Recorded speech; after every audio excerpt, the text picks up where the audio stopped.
Welcome to a story that will not just entertain you, but teach you, inspire you, and help you improve your English. This is not just about Brad Pitt.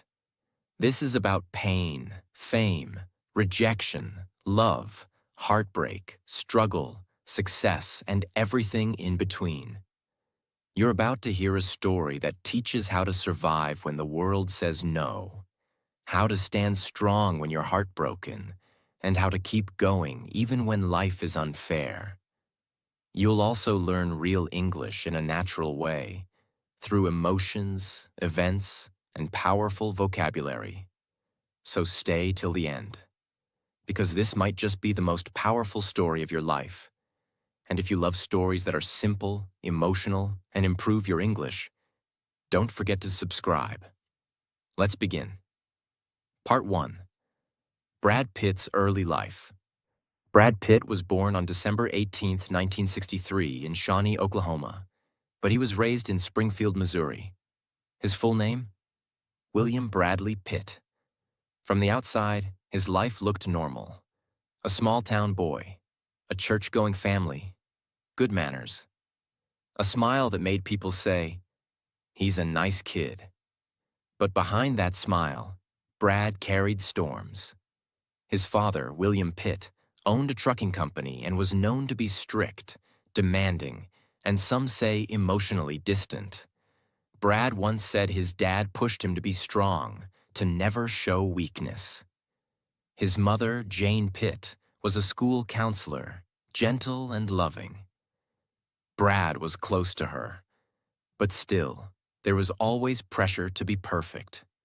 He grew up with a brother, Doug, and a sister, Julie. The house was quiet. Not much affection. Brad learned early to keep his feelings inside. Brad didn't grow up dreaming of movies or Oscars. He actually studied journalism at the University of Missouri. He was good at it, smart, focused. But something was missing. Every night, he would go home, turn on movies, and get lost in stories. He loved acting, but never said it out loud. In Missouri, becoming an actor sounded like a joke. 2 weeks before graduation, Brad made a bold decision. He dropped out. No degree, no job, just one goal, Hollywood. He packed his car, took $325, and drove to Los Angeles. He told his parents, "I'm going to study at an art school." But really, he was chasing his secret dream, and no one knew. Hollywood was not kind to Brad Pitt. He lived in a cheap apartment with very little money. To survive, he did odd jobs. He wore a chicken costume and stood outside a fast food place. He delivered fridges. He drove strippers to parties. He handed out flyers on the street. Imagine this: a handsome young man in a chicken suit sweating under the sun just to survive. Every day he went to auditions, and every day he got rejected. "You're not good enough. You're just a pretty face." Those were the words he heard. But Brad kept going. He joined acting classes and learned from a coach who believed in him. Slowly, he started to understand acting, not just smiling, but feeling, breaking, becoming someone else. In these early years, Brad was lonely, far from home, no real friends, no success. He started going to parties. In Hollywood, drugs were everywhere, and Brad, young and unsure, got pulled in. He later said, "I wasted a lot of time. I was trying to escape." But even in that darkness, he kept acting.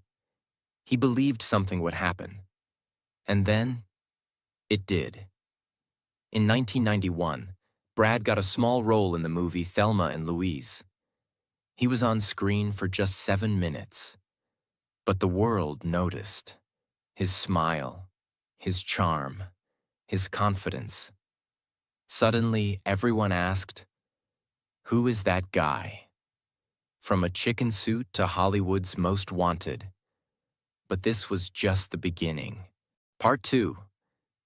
From that guy to global star, fame, fire, and the heavy price of beauty. Brad Pitt didn't just arrive, he exploded.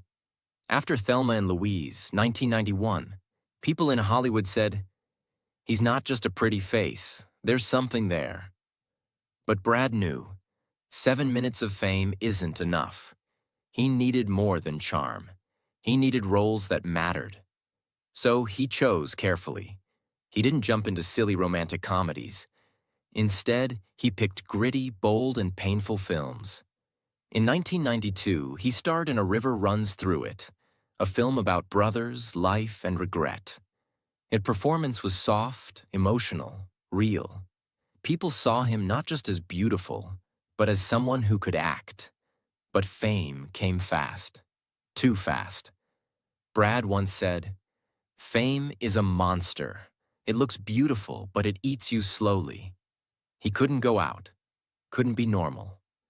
Paparazzi followed him everywhere.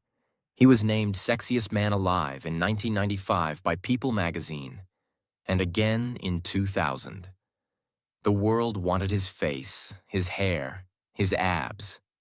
But no one asked, "Are you okay?" Behind the scenes, Brad was struggling. He said he felt like an empty shell. Too much attention, not enough peace. He started using marijuana to escape. He said, "I was hiding out. I was wasting time." It wasn't addiction, but it was avoidance. A man losing himself in silence. In 1994, Legends of the Fall hit theaters. Brad played Tristan Ludlow, a wild, emotional, broken man. Women fell in love. Men respected him. And Hollywood finally said, "This guy's not just a face, he's a force." Then came Seven, 1995, with Morgan Freeman. Dark, violent, disturbing. Brad played a detective chasing a serial killer. And that ending, "What's in the box?" became one of the most iconic movie moments ever. During this time, Brad's personal life was on fire, literally. In 1994, he started dating Gwyneth Paltrow. They were Hollywood's golden couple. Beautiful, rich, famous. They got engaged. Everyone said they were perfect. But behind the scenes, it wasn't easy. Brad wanted peace. Gwyneth wanted excitement. They broke up in 1997. Brad later said, "I wasn't ready. I messed it up." In 1999 came the film that made Brad Pitt a cultural symbol, Fight Club. He played Tyler Durden, a rebel, a destroyer of fake lives, a symbol of anti-consumerism. His body, iconic. His attitude, dangerous. His message, clear. The things you own end up owning you. Brad trained for months. No sugar, no comfort, only discipline. He didn't just act, he became the role. The movie didn't make money at first, but over time, it became a cult classic. People started seeing Brad not just as an actor, but as a voice of his generation. In 2000, Brad married Jennifer Aniston. She was the queen of TV, Friends, and he was Hollywood royalty. Their wedding was beautiful, fireworks, lights, smiles. But under the glitter, things were not perfect. Brad wanted to do more serious roles. Jennifer wanted a family.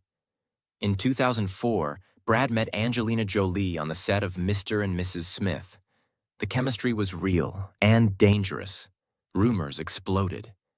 In 2005, Brad and Jennifer divorced. The media went wild. Team Jen versus Team Angie. Brad was judged, loved, hated, but he stayed silent. After Jennifer, Brad fell deeply in love with Angelina Jolie. They adopted children from Cambodia, Ethiopia, and Vietnam. They had biological children too. Brad became a father of 6. He said, "I finally felt like a man." He also became deeply involved in humanitarian work, helping rebuild New Orleans after Hurricane Katrina, funding hospitals, and traveling to war zones with Angelina. But fame never left them alone. Their home was filled with love, but also pressure, media, and personal differences. In 2016, Brad and Angelina separated. It was public, messy, painful. There were reports of arguments, drinking, and even child protection investigations. Brad later admitted, "I was drinking too much. I hurt people I love. I had to change." He entered therapy, quit alcohol, focused on his kids, started to rebuild his life. In 2019, Brad starred in Once Upon a Time in Hollywood with Leonardo DiCaprio. He played a stuntman, quiet, powerful, calm. His performance was flawless. He won the Oscar for Best Supporting Actor. On stage, holding the golden statue, he said, "This is for my kids who color everything I do. I love you." It wasn't just a win, it was a redemption. He smiled on stage. He thanked his kids. He was humble. But inside, he was still healing. Because pain doesn't disappear with fame. It hides behind golden statues, red carpets, and smiling photos. In interviews after the Oscar, Brad opened up in a way he never had before. He said, "I had taken things as far as I could take it, so I removed my drinking privileges." Brad had been drinking heavily during his final years with Angelina. Not every day, but enough to make him feel out of control. Enough to break the people he loved. Enough to scare himself. After their separation, Brad started therapy, real therapy. And he didn't hide. He told the world about it. He said it helped him understand something important. His childhood wounds were never healed.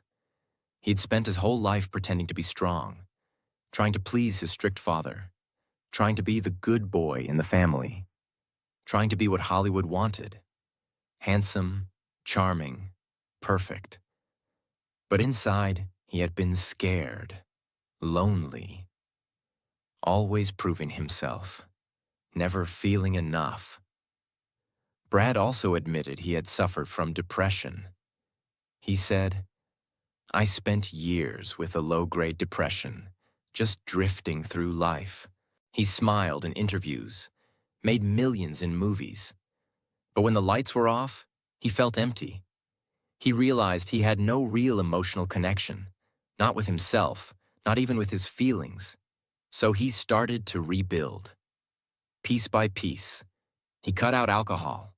He started sculpting. Yes, Brad Pitt, the movie star, began sculpting metal in his garage. Brad said he found peace in quiet hobbies. He started pottery, architecture, and sculpture. No cameras, no audience. Just hands, metal, and focus. He said, "I'm making art because I need silence. I need to heal." In a world that asked him to talk, perform, smile, he chose silence. That's how he found himself again. He also started listening to people more. He said, "I think the greatest thing an actor can do is listen, not just to lines, but to people, pain, and life." Brad has 6 children. 1, Maddox, 2nd Pax, Trady Zahara, 4, Shiloh, Piatti Knox, 6, Vivian, 3 adopted, 3 biological. Brad has said that being a father was the most important role of his life, but also the most difficult. He missed birthdays. He wasn't always present. There were fights, court cases, media madness. Brad said he regrets not being emotionally open with his children when they were younger. But he is trying every single day to rebuild those bridges. He said, "My kids know who I am, and I know they're watching. So I want to show them what healing looks like." In his 50s, Brad became more spiritual, not religious in the traditional way, but thoughtful.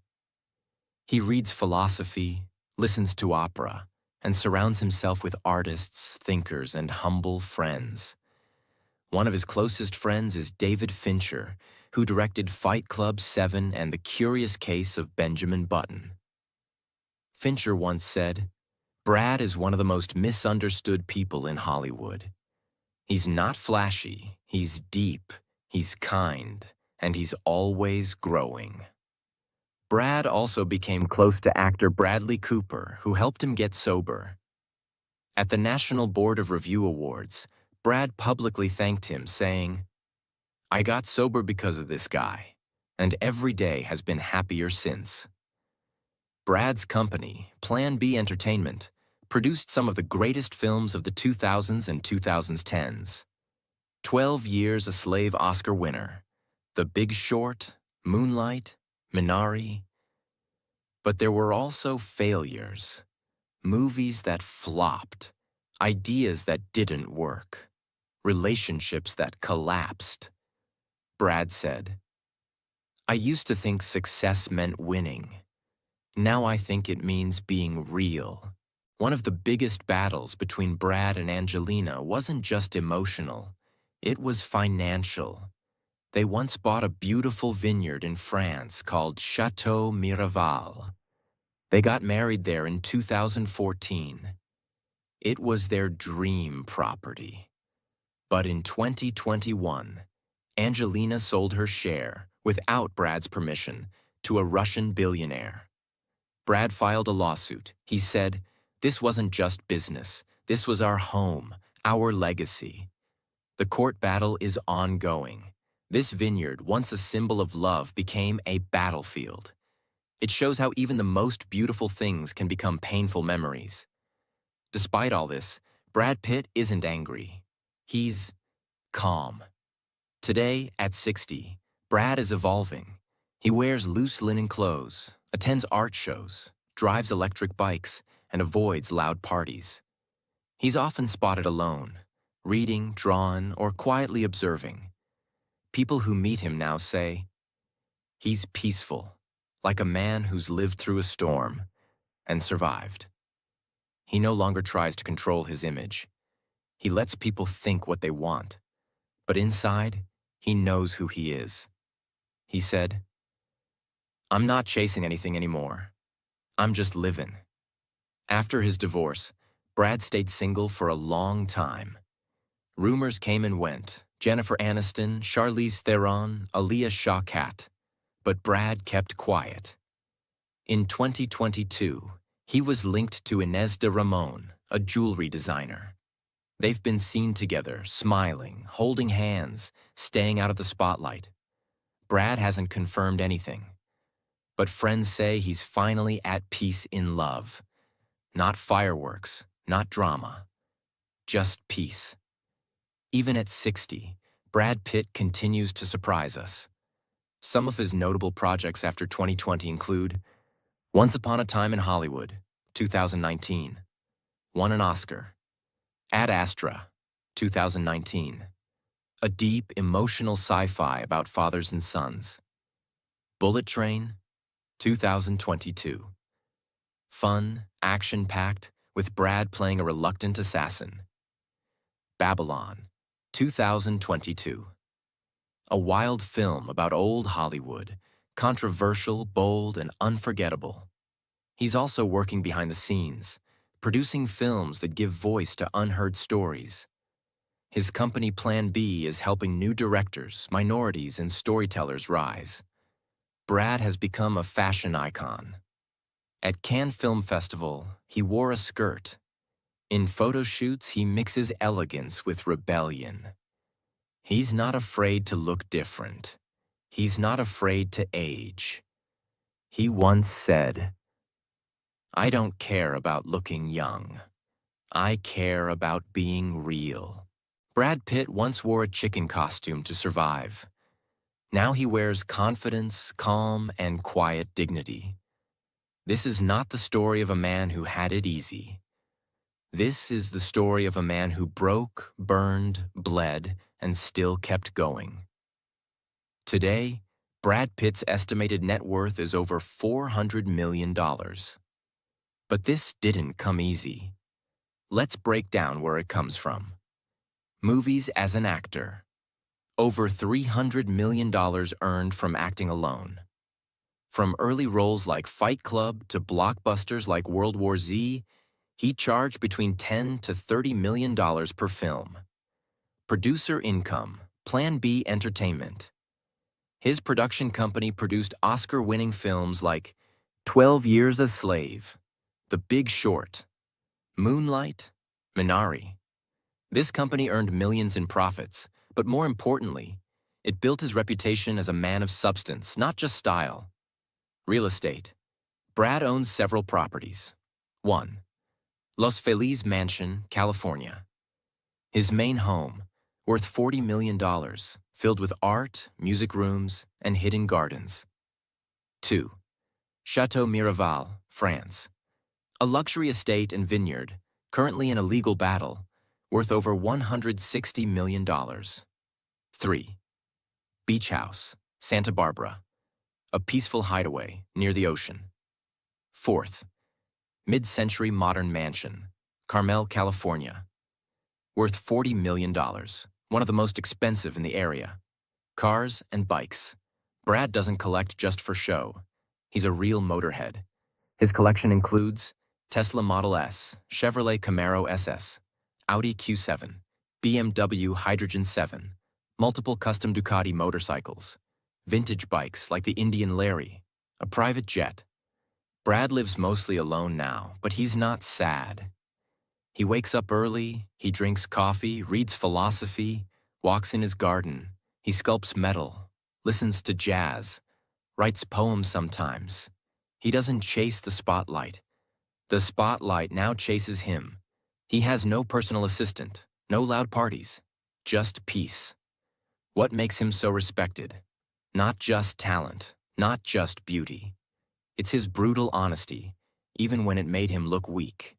It's the fact that he said, "I hurt people I loved. I drank too much. I wasn't a good father, but I wanted to change, and I did." That's strength. Brad showed us that. You can be broken and still be beautiful. You can lose yourself and still find your way back. You can age and still be relevant. You can be rich, famous, and still say, "I need help." Brad's routine is quiet, grounded, and intentional. Morning. Wakes up by 6:30 a.m. No phone, just water, meditation, stretching. Walks barefoot in the garden. Black coffee, no sugar, reads or writes. Sometimes plays guitar. Daytime, work calls, scripts, production. Lunch, mostly clean, vegetarian-based meals. Sculpting or visiting art studios. Gym. Simple workouts, body weight exercises. Plays with his dog or goes on a solo ride. Evening. Tea or wine, alcohol-free now. No social media. Dinner alone or with close friends. Classical music or foreign films. Sleeps by 10 p.m. He lives like a student of life, not a superstar. Brad has said in interviews that he regrets hurting Jennifer, not being emotionally available to his kids early, losing years to addiction, chasing success too blindly in his 30s. But he's also grateful for every mistake, every heartbreak, every role that changed him. Every day he wakes up and chooses peace over pride. Brad Pitt is more than a movie star. He is a symbol of what it means to fall, break, lose everything, and still choose to rise again. He had money, beauty, fame, but also pain, loneliness, and regret. He made mistakes. He hurt people. He ran from his feelings. He chased success and ignored his soul. But then, he stopped. He looked in the mirror and said, "I can't live like this anymore." And that was the moment his real story began.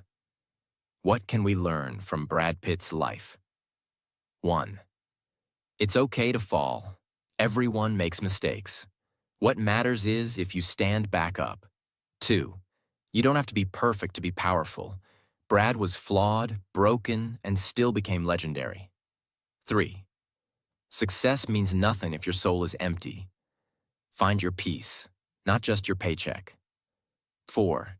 Healing takes time, but it's never too late. Brad found his true self in his 50s. You still have time. 5. Being honest with yourself is the most powerful decision you'll ever make, not just in Hollywood, but in life. And to everyone listening, if you're feeling lost, tired, or not good enough, remember Brad Pitt was once in a chicken costume, delivering fridges, rejected, heartbroken, addicted, judged, and misunderstood.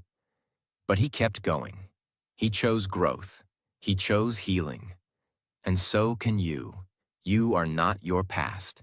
You are your next decision. So take this story as a mirror, not just of Brad's life, but of your own potential. Start over. Forgive yourself. Be real. Be kind. And keep going. Because one day, someone will hear your story and say, if they can survive that, maybe I can too. Thank you for watching. If this story touched your heart or helped your English, please subscribe. More powerful stories are coming because your life deserves a voice. See you in the next story. Until then, keep learning, keep healing, and never give up.